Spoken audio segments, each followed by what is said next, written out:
Hi, and welcome to another one of our special live talks in support of the Wear Canada Proud fashion event that is happening in partnership with CAFA and Fashion Magazine. I'm Donna Bishop. I am the host of the podcast Fashion Talks. And I am thrilled that I'm being joined today by Angela Campagnoni. Angela is the founder and executive director of Atlantic Fashion Week, and there is her beautiful self. Hi, Angela. It's so good to see you. Hi, hi, Donna. Good to see you too. How are things in Halifax today? It's a beautiful day here, I have to say. Enjoying it. It's nice to finally get some sun. I'm so excited to speak to you today in support of the Wear Canada Proud event that CAFA and Fashion Magazine have partnered on. Why do you think, founder of Atlantic Fashion Week and fashion designer in your own right, why do we need a thriving Canadian fashion industry? What do we gain by having that? I think the big thing for me when I look at having a thriving industry is that we become self-sustaining as a country. I think with COVID-19, we can really see how everybody has stepped up because we were so reliant on things like PPE. We were so reliant on outside sources and all of the manufacturers and designers who have so quickly adapted to be able to help our own industry, help our own, health workers, and sort of help to sustain, be able to buy domestically. I think that alone shows how important it is as a country to be able to grow our industries internally so that, we have a thriving industry, we have a thriving, economy. There's so much spin-offs from having, all of this type of thing self-sustaining. Those small businesses then support other small businesses, and just in general, I think trying to rely on ourselves, it's just important. I completely agree. And for people who haven't had the pleasure of visiting Halifax or part of the East Coast, how would you describe the fashion scene for those who haven't had the pleasure of being there? What's the fashion scene like on the East Coast of our beautiful country? Yeah, it's definitely different than what you would see going, to Vancouver and Toronto and Montreal. And we, being a smaller area, we have a lot of artists, a lot more capsule collections. The thing about the Maritimes, you had the pleasure of coming to our last Fashion Week. Indeed. We have been really good. The ones that are successful and finding success have been really good at finding their niches. So smaller production runs. The Maritimes in general, it's just, we're a little more laid back. We're not as rushed and fast paced as some of the larger cities. And I think it allows creators just to tap into that. And there's nothing better than saying, I'm just going to go sit by the ocean and, allow that. Well, you would know. Energy. Yes. We do not have that pleasure here in Toronto. Yeah. And if we're obviously, I find the Canadian fashion industry, it's very supportive of each other. The Maritimes, I see it as even more so when we do Fashion Week. We have designers coming from usually all four provinces, and it's so wonderful to see them all together and collaborating. And it's just, I think the nature here is just really resilient and just can really love the artistry of it here. I want to dig in a little bit more to a couple of things you were mentioning there. You said that East Coast designers are really good at finding their niche. Can you explain a little bit more about that? Like, do you mean from a product point of view, or do you have some examples? What are some of the niches that you've seen? Sure. So I'll name a couple of designers that basically what I mean is you can't be everything to everyone, especially in a smaller market. Of course, I'm taking stepping aside from like e-commerce and things, which obviously gives you that sort of global touch points. But look at someone like, say, Veronica McIsaac. She has always been a tartan designer. Now, that's not a plaid designer. That's somebody who deals directly with tartans of a family, like a clan name. And she is selling her stuff internationally, making very, very cool garments, but, she's kept that as her main focus.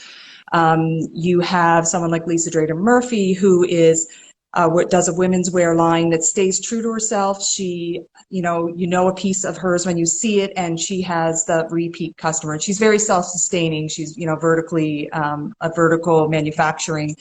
She does everything herself. And we have a lot of eco-friendly designers, a lot of artistry and fabric creators, working with silks and working with felting and just, really cool stuff on that side. But also, we are seeing an uptick in the urban industry here, where we're getting a lot of really awesome streetwear and all being created, here with meaning. And it's really great to see people doing these sort of small scale, which is more maintainable, I guess, here locally, but hoping that, over time they obviously can be on a bigger scale. But yeah, it's been pretty great to watch it slowly expanding. I say slowly. This is the 14th season we've done AFW, but I still feel like the industry here obviously is very very young. So, talk to me a little bit about resilience, because I think that's something that any fashion designer would say you need in spades. I mean, it is not an easy road going into this beloved fashion industry. How does resilience play into the East Coast experience, do you think? I think it's just it's natural. The ones that are able to make a solid go of this. There are lots of designers here who have part-time gigs doing something else in order to be able to sustain. We have a small handful that are doing it full time, and that's their only focus. And I think it is a big part of it is finding that niche. I know I keep going back to that, but I think it's staying true to your vision and just plugging away and keep pushing and really, really believing in themselves and being able to just continue. You have to be adaptable, because obviously if something's not working, you have to be able to adapt quickly. But, you're not going to be everything for everyone. So I think where we are so collaborative here, there's so many partnerships between models and photographers and makeup artists and designers working on projects together. It's the same with looking at like AFW. It has to be resilient because it's managed for 14 seasons, whereas a lot of the big centers haven't been able to keep that going. And the big thing is because of the collaborations for us, we don't have like those individual showcases like you see. We have one big collaborative 3 nights, but each night is showing 10 designers on one runway presentation. And it's I think that's really, everybody needs to feed off everybody here. This time of COVID has decimated so many industries, the fashion industry obviously being one of them, which is why CAFA and Fashion Magazine partnered on this Wear Canada Proud 2-day event. And a conversation that I think both of us have had, I know we talked about it together, but we've had it with other people, is hopefully one of the silver linings of this time is that we start to discover and support more Canadian companies in fashion, in hospitality, in food, like across all sorts of products. And the Wear Canada Proud website is as much a discovery place for designers as it is a place to shop. I mean, shop, please, if you can. There's lots of great incentives over these past 2 days, but it's also about discovering brands. Do you think that as people become more aware of fashion brands from across the country, that also helps build up the businesses of the regions as well? So as we become more aware that Canada has a thriving fashion industry, that will trickle down so that people understand that Nova Scotia has amazing designers, and Newfoundland and PEI and BC, like that it will be helpful across the country. Yeah, I mean, obviously that's something that I hope will happen, especially with this initiative. It's great because I know Melanie Jacqueline Designs from Newfoundland is one of the designers listed on the site, as well as Strong and Free there in New Brunswick. So, it's great to see maritime designers online during this Wear Canada Proud event. And, I always laugh because it's always been Vancouver, Toronto, Montreal. Even when you look at the I guess even in a lot of magazines, you'll see that, Vancouver, Montreal, and see the designers and what they're wearing. And it's kind of, I'm always over like, hey, we're over here, we're in the East Coast. Don't discount the 4 provinces over here. Yeah. But it's, so I'm hoping that with things like this and just, getting the word out that, we do have this event that, happens once a year, that even if you can just kind of go to the website too and check out all these designers, and hopefully, it's again, collaborative locally, but it needs to be collaborative on a Canada-wide basis so that, we can do more and feature more. Angela, what would you like people to know about the Atlantic provinces from a fashion perspective? Are there what would you like the rest of Canada to understand to help tighten that knit of nationality from coast to coast?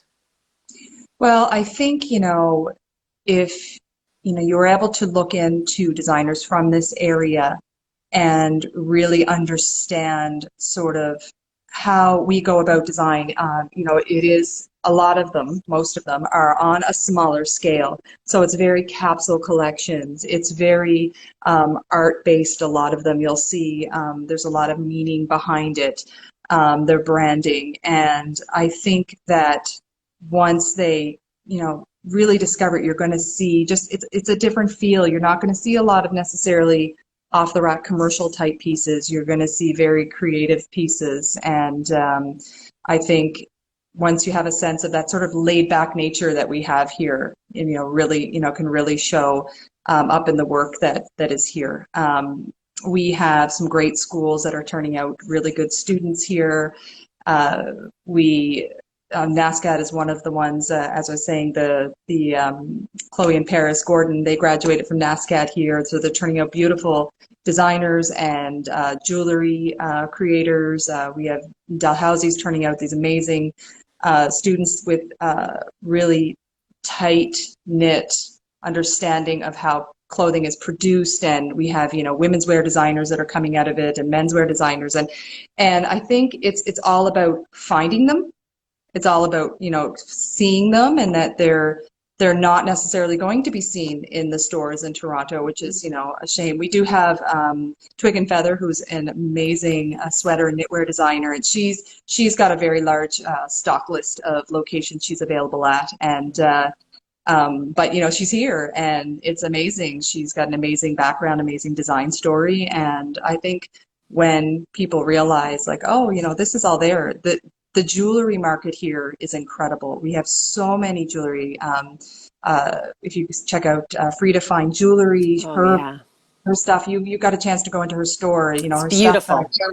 Carrie Lamb, it's beautiful, and Tori XI, that's another jewelry designer. Tanya Millen, I'm wearing her earrings today with elements. She does beautiful handwork in silver and different metals, and there's so much creativity here. There's so much creativity everywhere, but generally everything here is it's handmade, it's hand produced, it's small runs. So, it's kind of great because it's wonderful to have a Canadian piece and you're investing in a Canadian piece, because yes, there is a different price tag with a Canadian made piece.